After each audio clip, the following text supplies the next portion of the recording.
53 சங்கீதம். மகளாத் என்னும் வாத்தியத்தில் வாசிக்கும்படி தாவீதினால் பாடப்பட்டு ராகத் தலைவனுக்கு ஒப்புவிக்கப்பட்ட மஸ்கேல் என்னும் சங்கீதம்.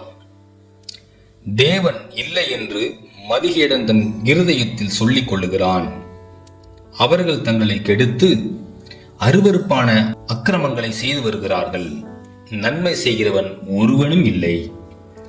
தேவனை தேடுகிற உணர்வுள்ளவன் உண்டோ என்று பார்க்க தேவன் பரலோகத்திலிருந்து மனுபுத்திரரை கண்ணோக்கினார். அவர்கள் எல்லாரும் வழி விலகி ஏகமாய் கெட்டுப் போனார்கள். நன்மை செய்கிறவன் இல்லை, ஒருவனாகிலும் இல்லை. அக்கிரமக்காரருக்கு அறிவு இல்லையோ? அப்பத்தை பட்சிக்கிறது போல் என் ஜனத்தை பட்சிக்கிறார்களே. அவர்கள் தேவனை தொழுது கொள்ளுகிறதில்லை. உனக்கு விரோதமாய் பாளையம் இறங்கினவனுடைய எலும்புகளை தேவன் சிதறப்பண்ணினபடியால் பயமில்லாத இடத்தில் மிகவும் பயந்தார்கள். தேவன் அவர்களை வெறுத்தபடியினால் நீ அவர்களை வெட்கப்படுத்தினாய். சீயோனிலிருந்து இஸ்ரவேலுக்கு ரட்சிப்பு வருவதாக.